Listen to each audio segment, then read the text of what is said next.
Lecture 31 हैवानियत सुहाना का डर। नवीन की बातें सुनकर सुहाना के होश उड़ गए। वो हैरानी से उसे देखने लगी। क्या कहा तुमने? फिर से कहना जरा। नवीन मुस्कुराते हुए, इस आदमी को तुम अपने हाथों से मारोगी? क्या बकवास कर रहे हो? तुम खूनी हो, दरिंदा हो। तो तुम ये चाहते हो कि मैं भी तुम्हारी तरह बन जाऊं? बिल्कुल नहीं, ऐसा सोचना भी मत। मैं भले ही मेहरा सिंघानिया से सुहाना राठौर बन गई हूँ, पर तुम्हारी तरह खूनी कभी नहीं बनूंगी। इसलिए अपने दिमाग से ये गलत फहमी निकाल दो, क्योंकि मैं ऐसा कुछ नहीं करने वाली। तो ठीक है, ये आदमी तुम्हें मार देगा। क्या बकवास कर रहे हो? तुमने मेरी जान बचाई, बदले में मैंने तुमसे शादी कर ली और अब तुम ही मेरी जान लेना चाहते हो? तुम जैसा घटिया इंसान मैंने आज तक नहीं देखा। तो आज देख लो। वैसे भी मैं तुम्हें नहीं मार रहा, ये आदमी मारेगा तुम्हें। और अगर तुम इसे बचना चाहती हो तो इसे खत्म कर दो। अब तुम्हारे पास दो ऑप्शन हैं। पहला, इसे मारकर खुद की जान बचा लो, और दूसरा, इसे जिंदा छोड़कर खुद इसके हाथों मर जाओ। फैसला तुम्हारे हाथ में है। सुहाना अब सोच में पड़ गई। क्या करूं? अगर मैं मर गई तो फिर उस विराज लूथरा से मेरी फैमिली को कौन बचाएगा? मैं क्या करूं, कुछ समझ नहीं आ रहा। सोचते हुए वो वहीं फुट फुट कर रोने लगी। सुहाना को रोता देख नवीन कड़क आवाज में बोला, देखो मेरा पास ज्यादा वक्त नहीं है, इसलिए जो भी डिसीजन लेना है जल्दी लो, या तो मर जाओ या मार दो। सुहाना रोते हुए बोली, मैंने आज तक किसी का मर्डर नहीं किया। मैं ये कैसे कर सकती हूँ? मुझसे नहीं होगा। मैं तुम्हारे आगे हाथ जोड़ती हूँ, मुझसे ये सब मत करवाओ। बात मेरी फैमिली की है, इसलिए मेरा जिंदा रहना बहुत जरूरी है, वरना मैं खुद मर जाती पर किसी और को नहीं मारती।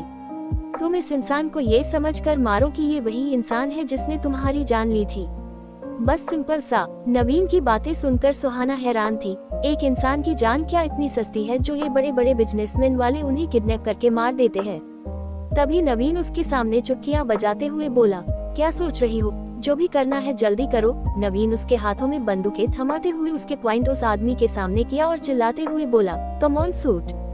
सुहाना के हाथ कांप रहे थे, डर से उसका बुरा हाल था। वो आदमी लाचारी से सुहाना की तरफ देख रहा था।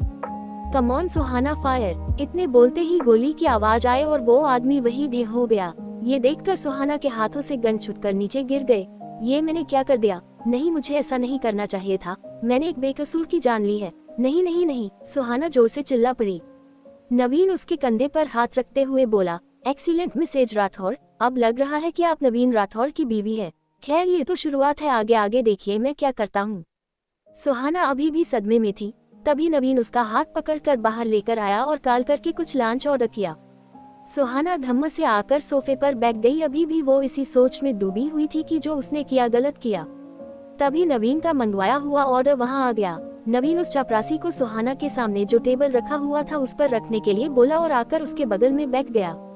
ये देखकर सुहाना हैरान थी। उसने खाने पर अपनी नजरें डाली। पिज्जा, बर्गर, सैंडविच और भी ढेर सारे डिशेस थे जो नवीन ने मंगवाया था। अरे ऐसे क्या देख रही, ये सब तुम्हारे लिए ही है। चलो खाना स्टार्ट करो। बंद करो अपनी बकवास। अभी जो करके आ रहे हो ये उसकी खुशी में है। तुम्हें शर्म नहीं आती? तुम्हें बदुआ लगेगी उस परिवार की जिसे तुमने उनके आदमी छीने हैं। Oh really? पर मैंने तो कुछ नहीं किया। जो भी किया तुमने किया, तो इस हिसाब से बदुआ तुम्हें लगेगी। मैंने किया नहीं, बल्कि तुमने करवाया। तुमने मुझे मजबूर किया उसे मारने के लिए। तुम उसकी मौत की जिम्मेदार हो। अब जो भी मौत का जिम्मेदार है उसे क्या फर्क पड़ता है? बस तुम बिना किसी नखरे के ये सब खाना शुरू करो। बिल्कुल नहीं, तुम्हारे गले से ये निवाला उतर जाए, पर मेरे गले से नहीं। राठौर पैलेस। शिखा बाहर गार्डन में टहल रही थी। उसके चेहरे पर साफ मायूसी दिख रही थी। नीले रंग की फ्रांस सूट, बाल घुंघराले जिसे खुला छोड़ रखा था जो कंधों से नीचे तक आते थे, आंखों में काजल, होठों पर लिप ग्लास और कानों में इयररिंग्स। शिखा वही गार्डन में टहल रही थी। उसके चेहरे पर साफ साफ मायूसी दिख रहा था। वो बस टहल रही थी। टहलते टहलते उसे पता ही नहीं चला और वो दूर निकल गई। तभी एक विषैला सांप उसकी ओर बढ़ रहा था। जैसे ही वो उसके पैर के पास पहुंचा और काटने के लिए बढ़ा ही था, तभी किसी ने उसके गर्दन पकड़कर दूर फेंक दिया। तभी शिखा का ध्यान उस पर गई और वो अंदर ही अंदर घबरा सी गई। शिखा हैरानी से उस इंसान को देख रही थी। आप? मैं बंटी। बंटी मुस्कुराते हुए बोला, थैंक यू सो मच, आपने मेरी जान बचाई। आप नहीं होते तो पता नहीं क्या हो जाता। कुछ नहीं होता, भगवान किसी न किसी तरह आपको बचा ही लेते। खैर आप ये बताएं कि आप यहाँ क्या कर रही है? बस ऐसे ही टहल रही थी, घर में मन नहीं लग रहा था तो।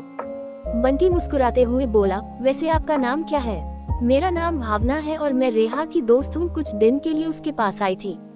Oh very nice. वैसे मैं रेहा का बड़ा भाई हूँ, उसकी छोटी माँ का बेटा। आपसे मिलकर अच्छा लगा मुझे। नवीन की बातें सुनकर शिखा मुस्कुरा दी। आप अंदर चलिए, यहाँ मत रुकिए, ये जगह सही नहीं है। सॉरी, वो मुझे नहीं पता थी, वरना मैं यहाँ नहीं आती। कोई बात नहीं, दोबारा यहाँ मत आइएगा। 32 हैवानियत, श्रेया की बेबसी। सिंघानिया हाउस। श्रेया विराज को हैरानी से देख रही थी और गुस्से से बोली, ये क्या बदतमीजी है, चलो निकलो मेरे कमरे से। बदतमीजी नहीं है, ये प्यार है।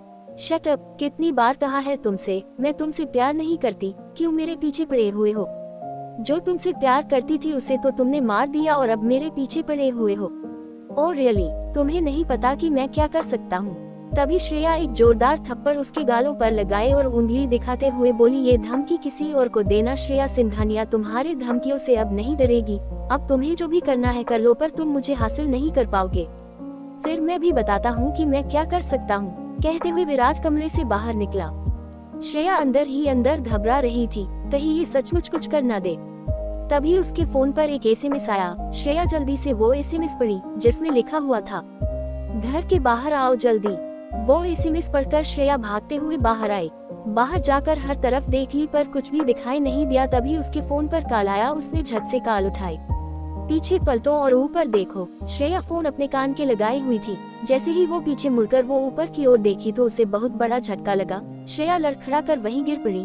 फोन अभी भी उसके कान के पास ही थे जिसमें से हंसने की आवाज आ रही थी। तो कैसा लगा मेरा झटका? लगा ना तुम्हें जोरों का झटका? विराज हंसते हुए बोला। श्रेया का डर से गला सूख गया था, वो कुछ बोल नहीं पा रही थी। फिर भी वो बोली, तुम जैसा चाहते हो बिल्कुल वैसा ही होगा, पर उसे छोड़ दो।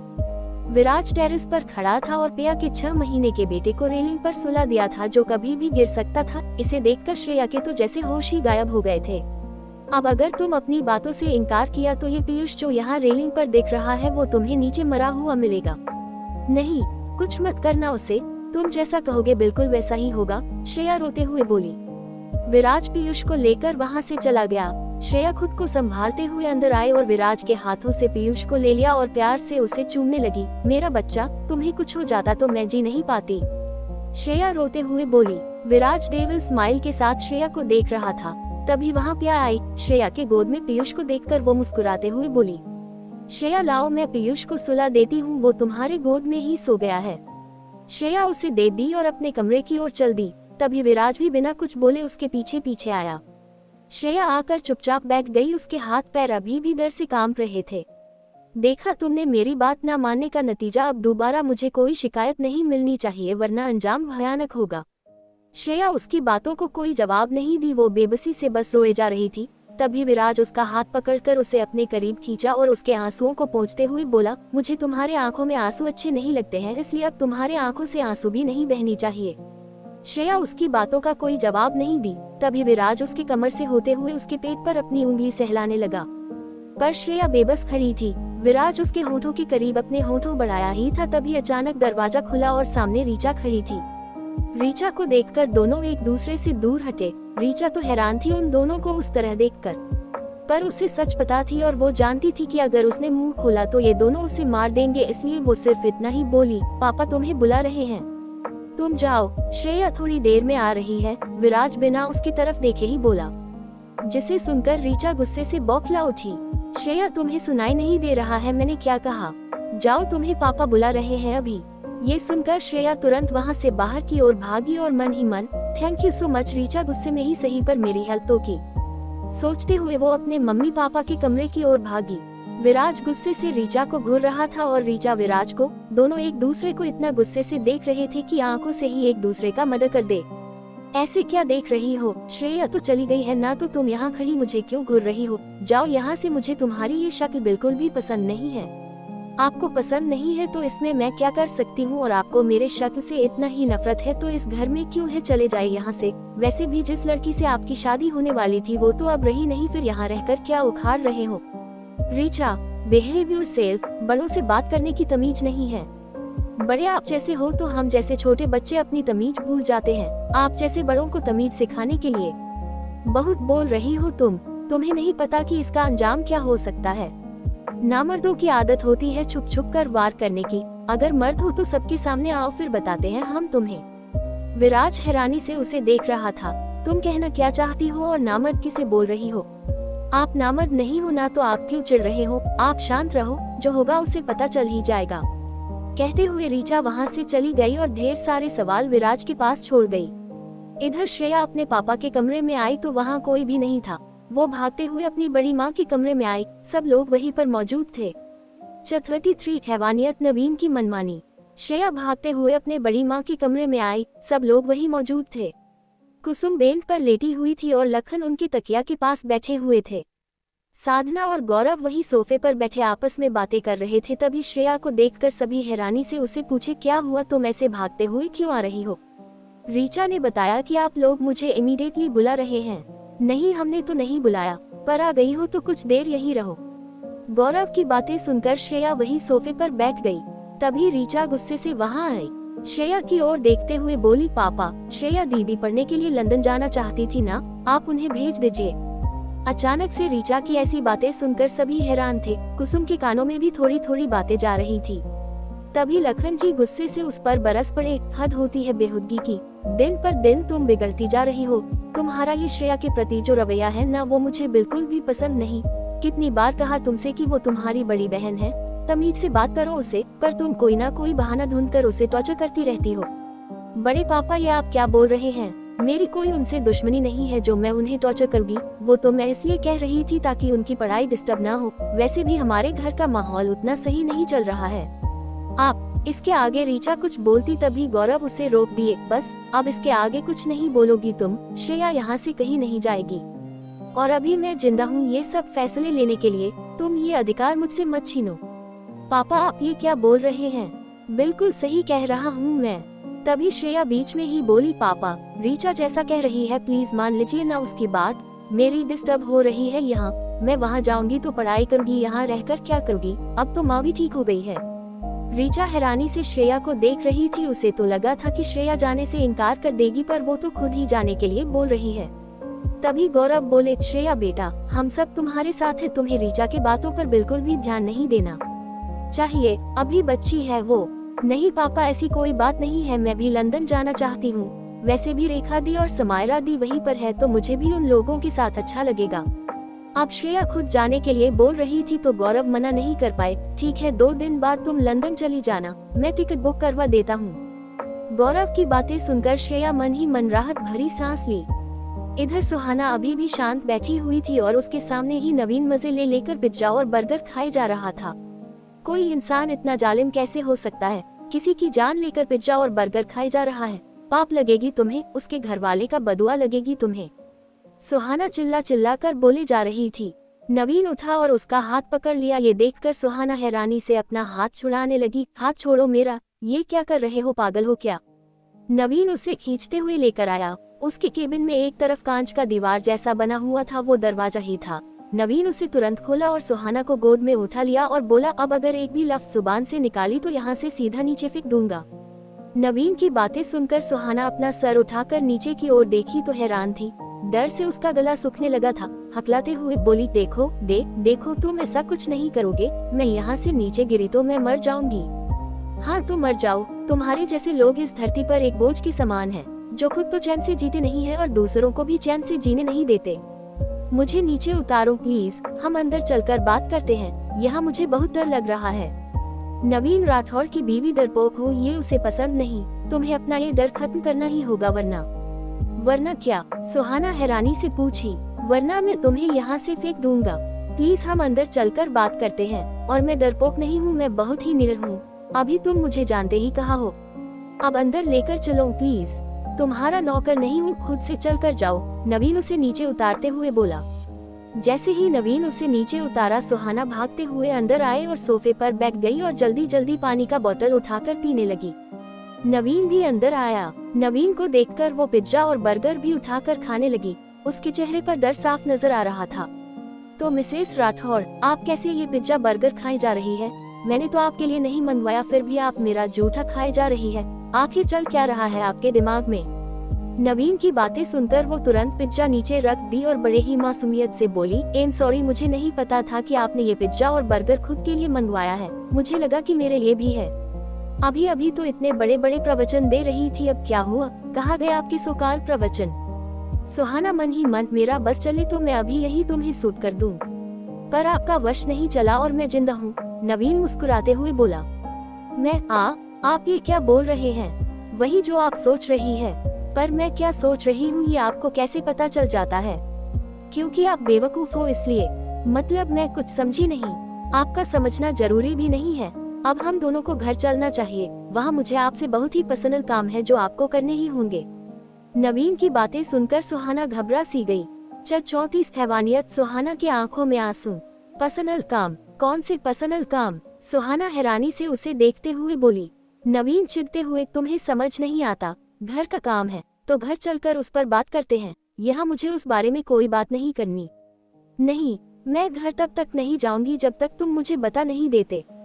शट अप, और तुम्हारी बकवास नहीं सुन सकता है। अब बिना कोई सवाल किए चलो यहाँ से।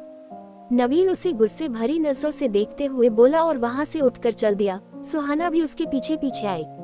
कुछ ही देर में दोनों घर पहुँचे। तभी खुशी उन दोनों को देखकर हंसते हुए बोली, अरे वाह भाई, आप लोग तो जल्दी आ गए घर। हाँ, वो सुहाना थक गई थी इसलिए मैं यहाँ इसे आराम करने लेकर चला आया। अरे वाह, आप तो भाभी की बहुत ही केयर कर रहे हो। फाइनली आपको भाभी से प्यार हो ही गया। उसकी बातें सुनकर सुहाना खांसने लगी। नवीन झट से पानी का ग्लास उठाकर उसके मुंह में लगाया, जिसे देखकर खुशी को पूरा विश्वास हो गया कि नवीन अब सुहाना को पसंद करने लगा है।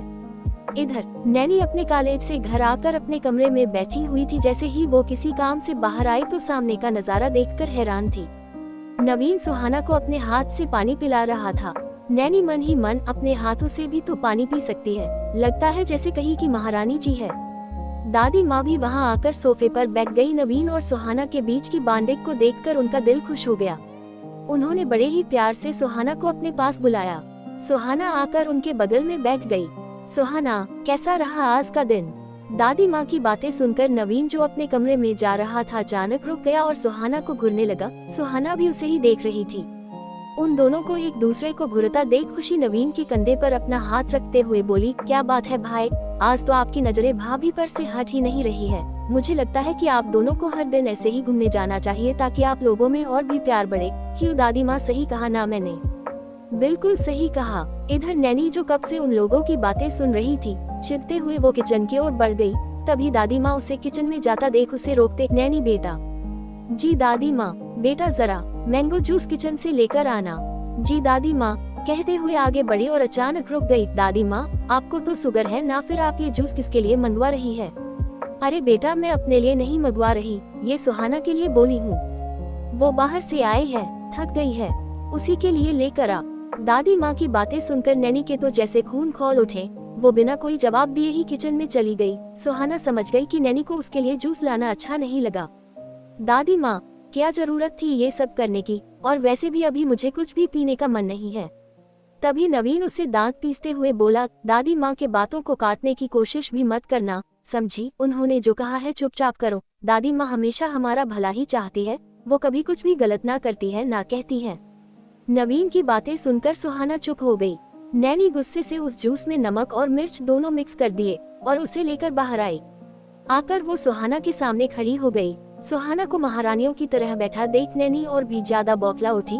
सुहाना उठी और अपना हाथ आगे बढ़ाया। तभी नैनी एक नजर सुहाना की ओर देखी और उस ग्लास का जूस उठाकर सुहाना के मुंह पर फेंक दी। ये देखकर सभी हैरान थे। जूस सुहाना की आंखों में भी चले गए थे, जिसे सुहाना चीख पड़ी। उस जूस में नैनी ने ऑलरेडी बहुत ज्यादा मिर्च मिक्स करके लाए तो उसे देने ही थी, पर उसे सोफे पर पसर कर बैठा देख खुद का गुस्सा कंट्रोल नहीं कर पाए। नैनी, ये क्या बेहुदगी है? खुशी, तुम सुहाना को ले जाकर आंख मुंह धुलाओ। खुशी उसे लेकर किचन की ओर बढ़ गई। सुहाना आकर जल्दी जल्दी अपना फेस धोने लगी। अभी भी उसकी आंखें जल रही थी। खुशी ने देखा कि सुहाना का फेस पूरी तरह से रेड हो गया है। सिर्फ जूस फेस पर पड़ने से पूरा फेस लाल कैसे हो गया? अभी भी सुहाना अपने फेस धोए जा रही थी, बार बार अपने आंखों पर पानी डाल रही थी। भाभी, आप ठीक तो है? सुहाना कोई जवाब नहीं दी। तभी खुशी की नजर मिर्च वाले पाउंड पर गई, जिसे देखकर वो हैरान थी। ओ माय गॉड, नैनी दी ने तो आज हद ही कर दी। इतनी तेज मिर्च जूस में मिक्स करके लाया और उसे भी फेस पर फेंक दिया। खुशी की बातें सुनकर सुहाना के आंखों से आंसू बहने लगे। वो अपने आंसुओं को छुपाते हुए फिर से अपना फेस धोई और बिना कुछ बोले बाहर आ गई।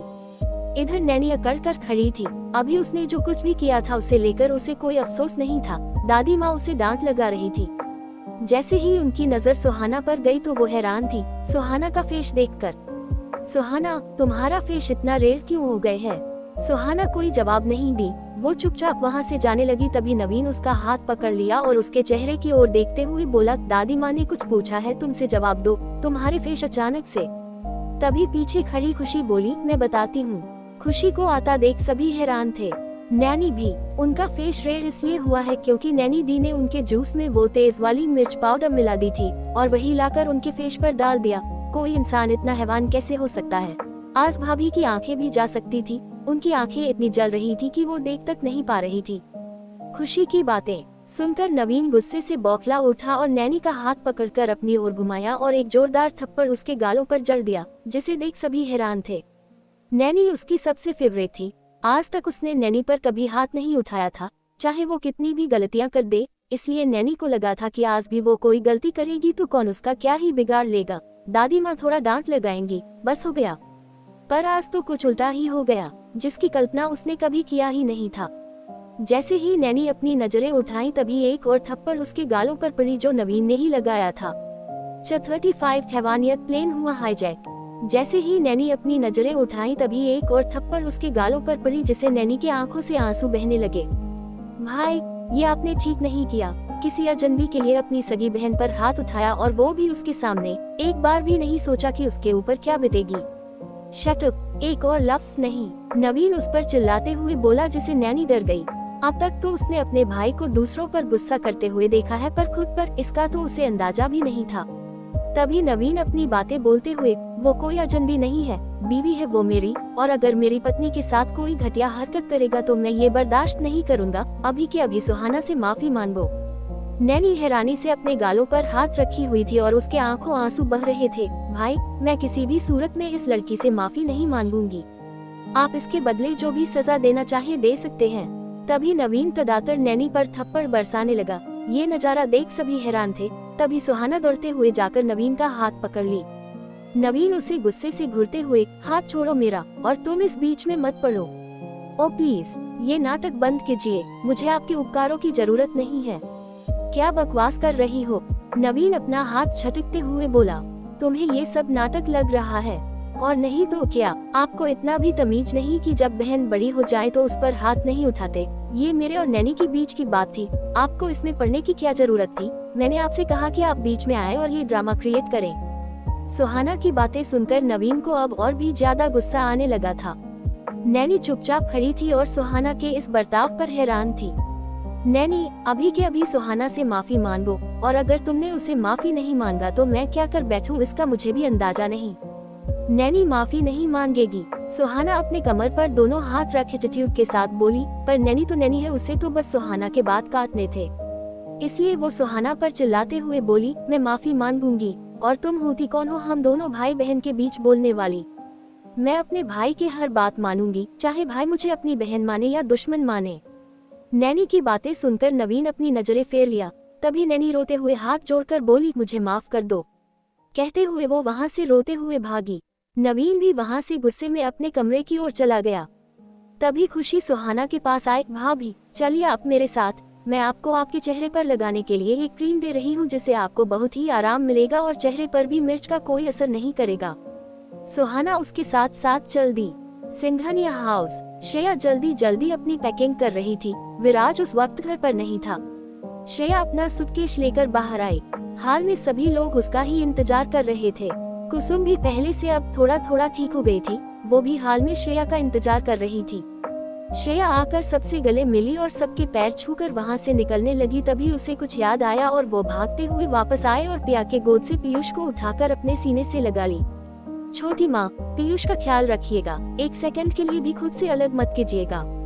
बिल्कुल, हम सब तुम्हें बहुत मिस करेंगे। पिया की बातें सुनकर श्रेया उनके गले लग गई। फिर अपना सूटकेस लेकर बाहर निकली। उसके मम्मी पापा उसे बाहर कार तक लेकर आए। श्रेया एक बार फिर से उनके गले लग गई। तभी उनके पीछे खड़ी रीचा दिखाई दी। श्रेया दौड़ते हुए जाकर उसके गले लग गई और रोने लगी। मेरे यहाँ से जाने के बाद पूरी फैमिली का ख्याल तुम्हें ही रखना है। मेहरा दी अब इस दुनिया में नहीं रही, शिखा का भी कोई अता पता नहीं है, और मैं भी यहाँ से जा रही हूँ। अब अकेली तू बच गई है, यहाँ सबका ख्याल रखना। ये बातें आपको बताने की जरूरत नहीं है, मुझे अच्छे से पता है कि मुझे क्या करने हैं, बस आप यहाँ से सही सलामत चली जाए यही बहुत है। अब आप जाए जल्दी वरना आपकी फ्लाइट मिस हो जाएगी। रीचा की बातें सुनकर श्रेया जल्दी से जाकर कार में बैठ गई। कार चल पड़ी। श्रेया सबको बाय बोली, फिर कार फुल स्पीड के साथ चल पड़ा। कुछ ही देर में श्रेया एयरपोर्ट पर पहुंच गई। वहां काफी टाइट सिक्योरिटी थी। श्रेया सब कुछ चेकअप करवाते हुए अंदर आए और सारे प्रोसेस करने के बाद वो फाइनली आकर फ्लाइट में बैठ गई। अब जाकर उसे सुकून महसूस हो रहा था। गुड बॉय मिस्टर विराज लूथरा, अब तुम्हारे और मेरे रास्ते अलग हैं। बहुत टॉर्चर कर लिया तुमने, अब और नहीं। आज मैं हमेशा हमेशा के लिए इंडिया से चली जाऊंगी। भले ही पापा ने लंदन का टिकट बनवाया हो, पर मैंने सबसे छुपकर ऑस्ट्रेलिया की टिकट बुक करवा ली। अब ढूंढते रहो मुझे। ये सोचकर ही श्रेया के होंठों पर मुस्कान तैर गई। तभी फ्लाइट में सीट बेल्ट लगाने के लिए बोला गया। श्रेया अपनी सीट बेल्ट लगाकर अपनी आंखें बंद कर थोड़ी सी झपकी लेने लगी। तभी एक एयर होस्टेज आकर बोली, कुछ ही मिनटों में फ्लाइट टेक ओवर करने वाली है, तो आप सभी आराम से बैठ जाएं।